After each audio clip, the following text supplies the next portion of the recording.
Good afternoon and welcome to Christ Church. Thank you for gathering this lovely day for what is the first in a series of concerts that will be offered throughout this coming program year.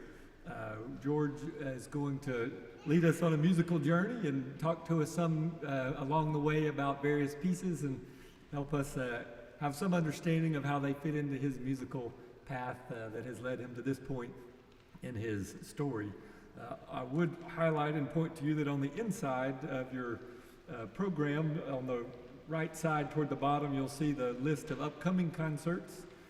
And downstairs, after our concert ends, we will have a reception time. And there are a number of small sort of mini posters around, stacks of those that you can have and even share with friends that might be interested in these sorts of offerings. And each concert's going to be a very different flavor, and it will be a wonderful course of musical events over the course of the year.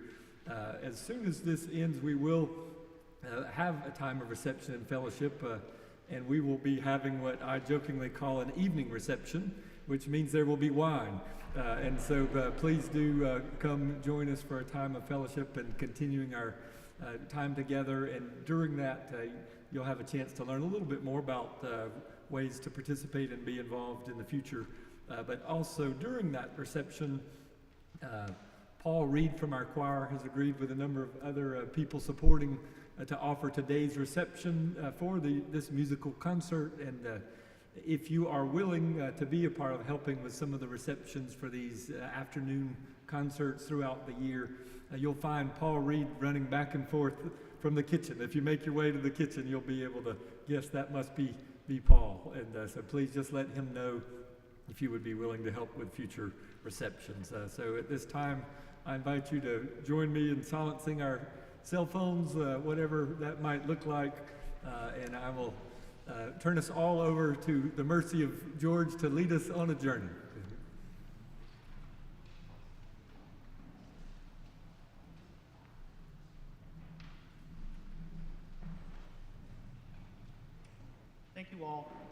Thank you all for being here. Yes, I'm going to talk from up here because it takes too long to get down there and back. So I won't be offended if you choose not to look at me while I'm talking, and certainly while I'm playing, don't feel like you need to turn around here. There's not much you can see unless you're the lucky folks in the gallery here.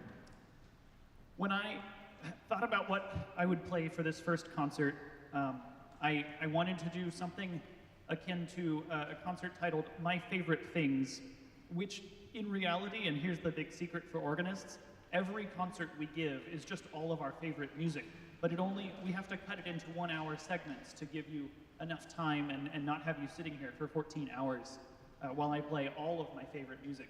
So all of these pieces are favorites of mine, but beyond that, they're significant to different points in my background. I've learned all of these at various points from high school through last year, or actually last week for one of these, is actually new to my repertoire, but fit a slot very well. The first one, Sowerby's Pageant, was written in the 1920s, I want to say 1928, and he wrote it for Italian virtuoso organist Francesco Germani. And Germani was famous for performing and commissioning all of these very, very intensely difficult works. Sowerby wrote this in rather a hurry. It was running late, and he mailed it to Italy just as Germani was getting on a boat to come to America. And it was delayed, so Germani had the score the day before he left, meaning that he really couldn't practice except sitting in the suite in his boat, getting to the States for his concert tour on which he was to premiere this work. He played it for 2 or 3 weeks on his tour, and on the boat back wrote a letter to Sowerby thanking him for writing this piece, and at the end said, "Now, write me something difficult." So, Sowerby, Pageant.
That's always been one of my favorite pieces to play, but you have to get it out of the way early, because now my feet are tired.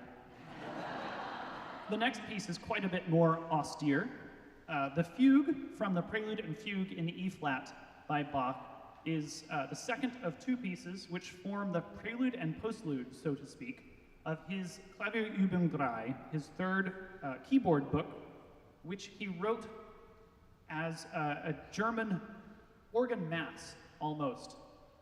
He self-published the work relatively late in his career, in 1738, in a time when most of classical music at the time in the world was moving on from the Baroque period to the classical period. So he was surrounded by folks who were doing the new style, and he went the other direction and felt very strongly about this older, almost more Renaissance style of music that he was moving in his development towards in the last decade or so of his life. This third organ book comprises a Lutheran Mass, which has a lot of parts very common to us as Episcopalians. There's a prelude, there is a Kyrie, a Gloria, a Creed, a Lord's Prayer, communion motets, so to speak, all for the organ, which are all based on German chorales which use those tunes. So folks in Bach's church in Leipzig would have known all of these tunes that he's basing these organ works off of. In these works, especially in the Prelude and the Fugue, he uses a number of effects and rhetorical devices in the music which are hard to hear at first, some more so than others.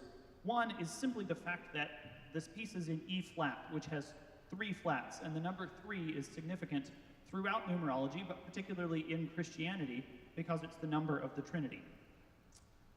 This fugue has 3 sections with 3 fugue subjects, each representing Father, Son, and Holy Spirit. And the Father subject, you know from the hymnal,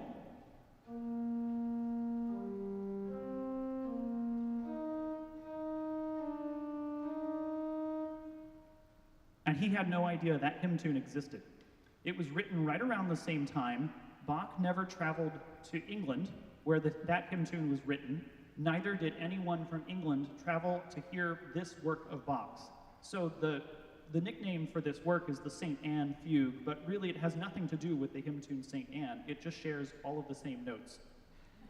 The second subject, the Christ subject, is a little bit more jingly.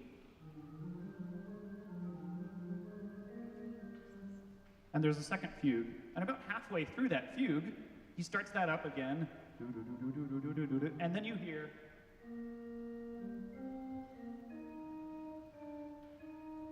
God in the Son fugue. And then the third fugue, very loud.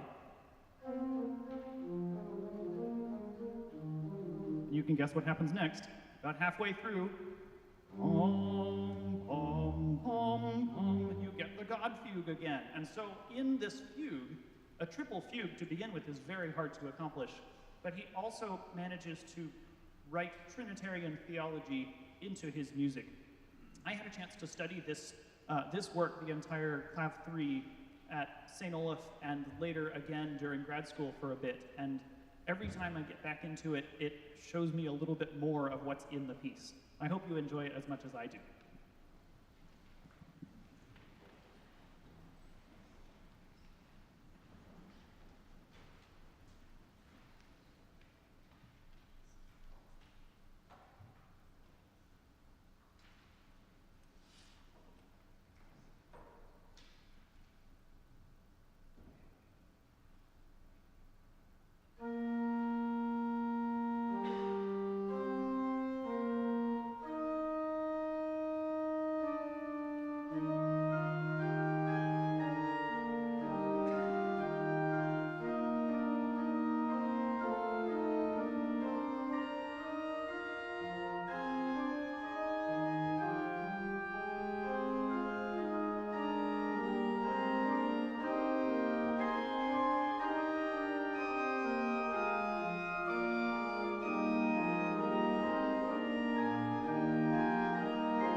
The next work this afternoon is has a connection to a position I served in during the end of my undergraduate and a little bit after that in St. Paul, Minnesota. Richard Prue is a St. Paul native who was a St. Paul native. He died about 12 years ago now, who grew up in the two Emmanuel Masquerade buildings in St. Paul, the cathedral, which sits just outside of downtown, up on the hill in St. Paul, and St. Louis, King of France, which is known as the Little French Church, which is down in the middle of downtown St. Paul.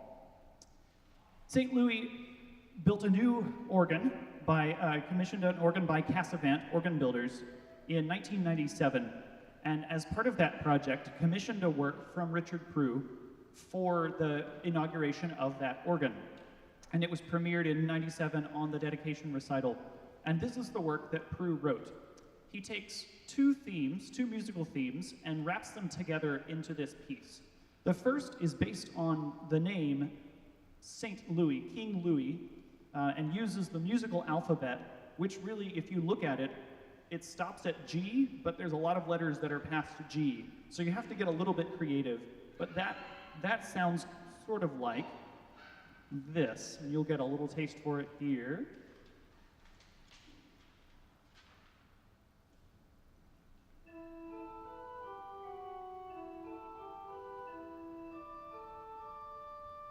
So that's one of the themes. And then he uses the French Alleluia chant, which is probably pretty well known if any of you grew up Roman Catholic.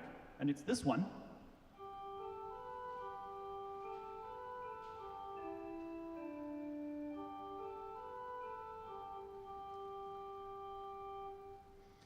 The work is titled The Final Words of King Louis, or St. Louis. He's King Louis IX. And his words are inscribed on the wall of the chapel of one of the chapels in Chartres Cathedral. And he says this: "I think more of the little church where I was baptized than of the great cathedral where I was crowned. For the dignity of a child of God, which was bestowed on me at baptism, is greater than that of the ruler of the kingdom.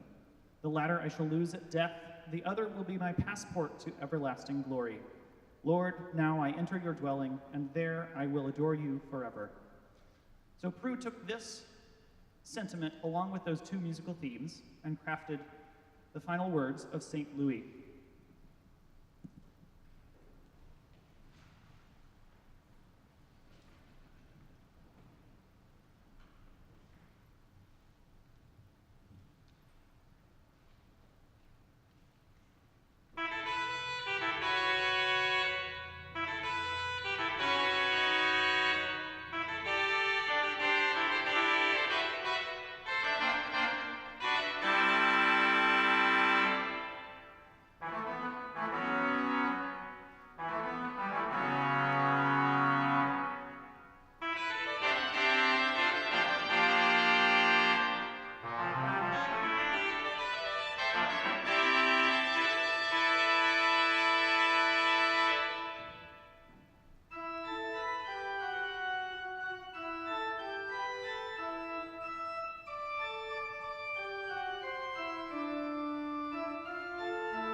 the next piece on the program is very special to me for very personal reasons. My wife and I were engaged in 2015, and I was still in grad school at the time in New Haven, Connecticut. She was living in New York City. We had both sort of bounced around here and there. She came back to Savannah after our undergraduate. We both went to St. Olaf. And then she came back to Savannah to go to SCAD and did a performing arts degree there. While I took a year off in between and then went to Yale. And so we didn't really know where our biggest base of family and community and friends was. My family was in Texas. We had friends all over the place, halfway around the world, some of them. And so we were trying to decide where to get married. And Carrie had been working for the Cathedral of St. John the Baptist just up the road, and said, well, I know that they do a ton of weddings, and maybe there's a chance, knowing that really we needed a year or more lead time because of their big wedding industry, so to speak, there. So she called and said, well, we're looking at either June 18th, which was about 9 months away, that's a short timeline, or September 4th or September 5th. I'm trying to remember exactly which one it was. And really hoping that we could get the earlier one. And the person said, well, you know, I know we're booked up for at least through September, but let me check. We just got a call earlier today that canceled. Would you like the 7:30 slot on June 18th? And so we landed with the best wedding time and venue. I think that building is absolutely beautiful. And part of the music was this Elgar Nimrod from the Enigma Variations, which was the processional as Carrie walked down the aisle. And I think we mentioned this to the music director, and he looked at us and went, really? We usually do that for funerals. And we said, yes, we know, but we'd still like that. And he said, all right, well, that's fine.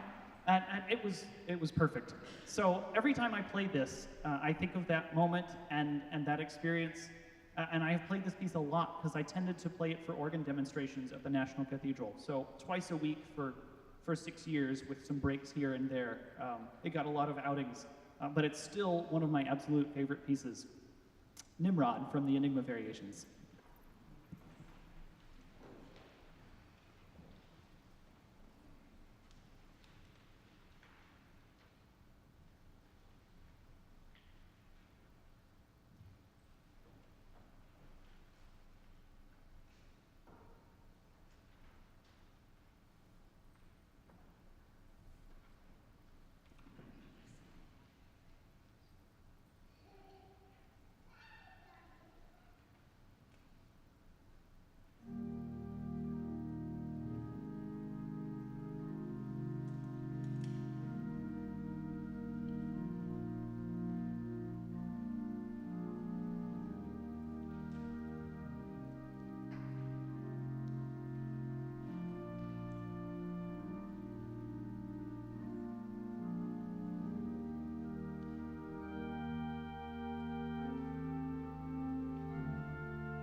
As many of you know, before coming here, I was the Associate Director of Music at Washington National Cathedral.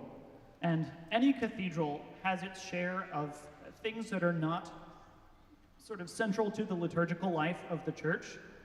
Cathedrals in medieval times and Renaissance times were gathering places, were places for the community to gather. It was often the biggest building in town, and so anything which needed a large space was welcome to use the cathedral. And I think a lot of cathedrals in modern times live into that as well. But being in Washington brought its own peculiarities and challenges and hurdles and roadblocks and motorcades and everything else that happened. This next piece that I'll play by Brenda Portman is titled Monument. She doesn't actually say which monument, but I'll give it away. It's about the building of the Washington Monument, and it was written for the 2018 composition competition held by the DC American Guild of Organists Association. It won third place. I'm not sure why. I'm not sure what won first and second, but I should go find those.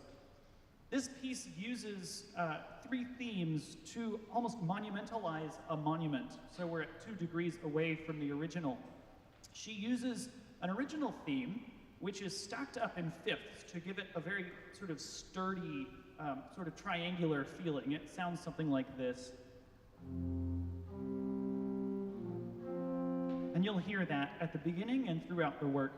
And then she also takes 2 themes which are from colonial music books of the mid to late 18th century in the time of George Washington. And so these are colonial folk tunes. One of them is, I think this is the second one, but it's a slower tune called Katy Hill.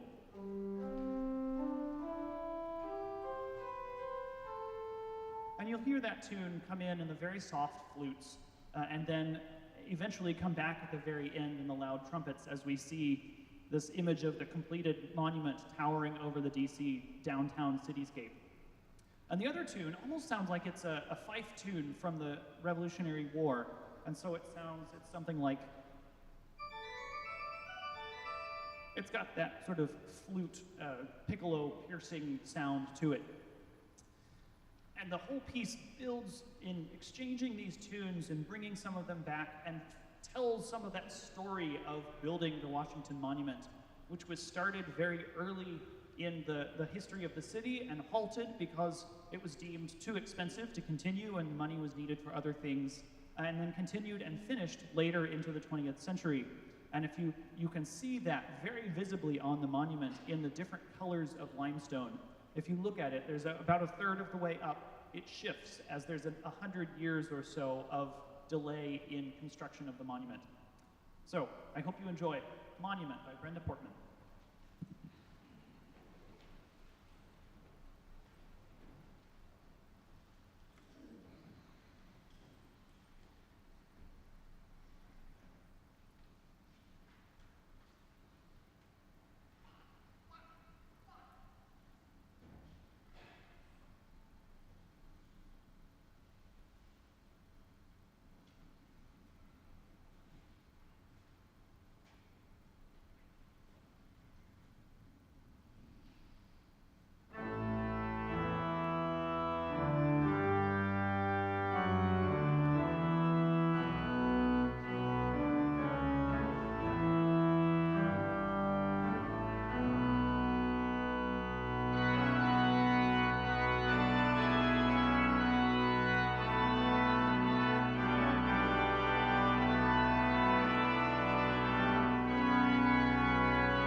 So we've come to the point that Michael has been hyping for about 3 or 4 weeks now. This particular arrangement of the piece you're about to hear was sent to me about a month into the pandemic, so mid-April, about 2 or 3 weeks before May the 4th, which is known in pop culture as Star Wars Day because of May the 4th be with you. And as good Episcopalians, you should know that the correct response is, and with thy spirit. So Jason Sherlock was a colleague of mine in DC and sent this to me and said, I don't know if this would be useful to you, but I know that the cathedral has the Darth Vader gargoyle, and so maybe you would be interested in using this piece. And I recorded it there just before May the 4th, and it went live on YouTube, and Fox 4 DC picked it up, and so I had a little 2.5-minute spot on local television, which is perhaps my biggest claim to fame. That and Baby Shark, which I was told not to play on this concert. So there's not much more to say about this piece, other than that I love Star Wars, I grew up with Star Wars, and I know that many of you did, and it's great fun, so enjoy.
So if you're like me, at the end of that, your brain goes right into the main theme, which follows it with the credits. And I haven't yet figured out how to tie that in, but I'm working on it. Stay tuned. A few things just to say before we finish up this afternoon. First of all, thank you all so much for being here and taking part in this kickoff for the concert series. We have a lot of concerts to come, which, as Michael mentioned, are in your program just below the last piece there on the inside. So take that home, put those dates into your calendar. Please, in the meantime, come and join us down in the Undercroft for a reception. I'm gonna head down there just as soon as I finish, so don't wait down by the doors to catch me, because I'm gonna go through that bell tower staircase and straight down. You should head out the main doors, down the steps, turn right, take another right, and you'll see to the door to the Undercroft just over here. If you're new here, just follow the people who are going there, because they know where the wine is. Lastly, on the back of your program, you'll see a blurb about the new organization for music support, which we are launching with this concert and into the concert year, called Friends of Music. I think this is a type of organizational structure which may be familiar to a lot of you from other organizations. The music which we offer here on this concert series goes above and beyond that which we can reasonably ask the worshiping congregation to support. While music and these concerts are essential to the ministry of the parish and are very much in line with the core strategic planning and the pillars of the strategic plan from this past spring, it is beyond the regular liturgical fabric. And so if you enjoyed this concert, please consider taking a look at that page, becoming a donor, becoming a friend of music, and supporting this concert season. We have a whole host of really wonderful concerts coming up that I'm very excited about. So I hope that you will be back and that you'll engage with us.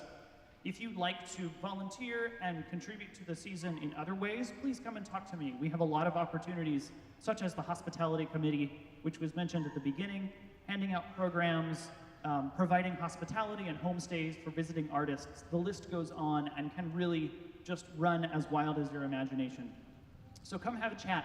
Let's talk about ways that this concert program and this series and Christchurch can become a real venue in the city for excellent, excellent music. The last piece on the program really has no connection to any of my background. It is simply, I think, the most fun piece of organ music that I play. It's very difficult up here. Don't pay any attention to the sweat that's coming off of me. Just enjoy. I heard this once 10 or 12 years ago, and it was just absolutely enthralling. Dupre wrote this when he was in his early 20s, still at university and taking organ lessons from Charles Marie Widor. And he brought these set of 3 preludes and fugues to Widor, who promptly looked at them and said, "This is impossible, no one can play this." And Dupre sat down and played all 3 of them on the organ. So please do join us afterwards. I would love to see you and greet you all there. And thanks again for being here.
Thank